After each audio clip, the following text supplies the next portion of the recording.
All right, guys. So another Q&A. I got a question, Nick. Does Kung Fu work in a street fight? Now, for those who know or might not know, I actually started my self-defense, or I'll say martial arts journey with Kung Fu. I was about 9 or 10 years old, being bullied, and I decided to, I actually begged my parents at the time because they couldn't afford it to sign me up to the Kung Fu school, the local Kung Fu school in my area in Park X where I grew up. So I'm going to share with you my experience about Kung Fu. Does it work in the street fight? Does it work in self-defense? But before we start, guys, I just launched my brand new membership site, exclusive new content, new series, new videos, only $10 a month. You could, pay per month, cancel anytime. The reason why I've created my membership site so I could put my content and teach the way I want to teach, say what I want to say. There's all these restrictions that I can't say or do anymore. So if you guys are interested, go visit my website, nickdrossos.com. So my new content is over there, and monthly themes of the month, as well as I have my level 1 instructor course, April 11 and 12. There's 8 spaces and only 4 left. This is a level 1 instructor course. It's open to everybody. So go check that out, nickdrossos.com instructor course. Now, answer your question. Does Kung Fu work in a street fight? So I gotta go, I always like to share my real experience. When I go back and think of my training when I was much younger, the years I spent learning Kung Fu, can I say that I actually used like textbook exactly what I learned in Kung Fu in the street? No. Did I learn certain strikes or moves that were kind of delivered differently through self-defense, or through what I teach, or through what I was able to learn how I could take certain elements of Kung Fu and use them in the street? Yes. Meaning, when you're doing the tiger claw and you're learning all those type of katas and stuff, well, whether I'm doing this, the difference is I'm learning how to strike this way. If I'm learning certain moves, I learned on how to adapt them and make them more to the street, make them more street adaptable.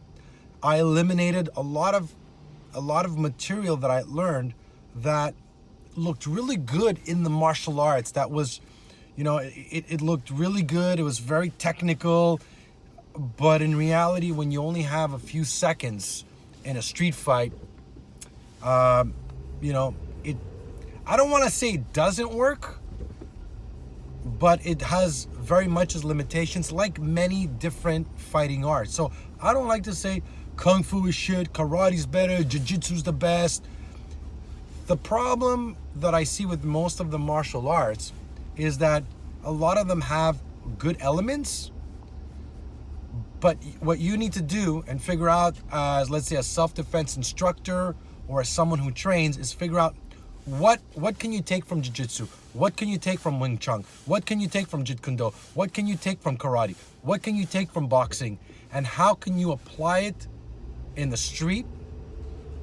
And that is, I think, one of the things I've pretty much done, right? So what I did is I did all my years of training. When I started working in the clubs, I said to myself, what did I always go back to? What strikes always worked? What strikes just kept coming back, were the easiest, the quickest to release, the most effective? What are the kicks that I used?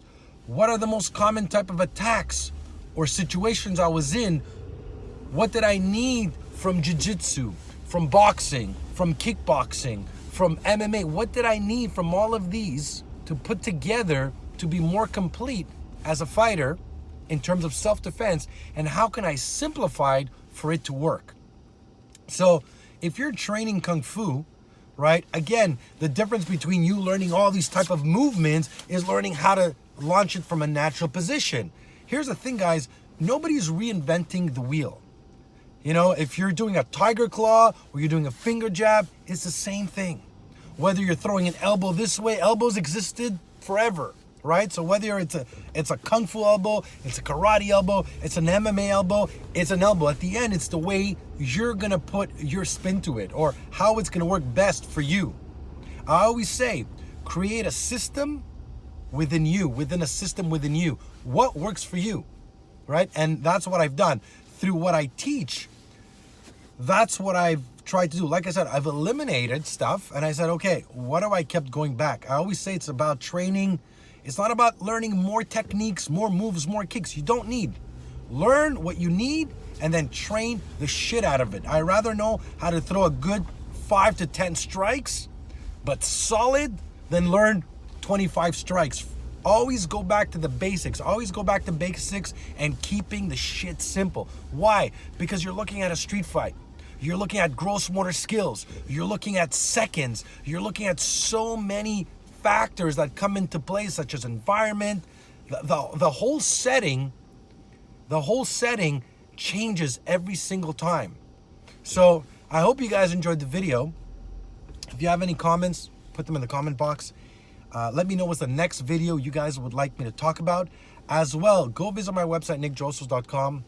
I have a new series. I have a combat conditioning. I have a scenario where I go in real places and I give safety tips.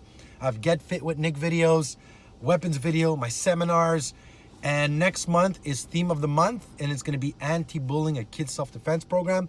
As well as if you're interested in doing some one-on-one training with me, my level 1 instructor course is April 11 and 12.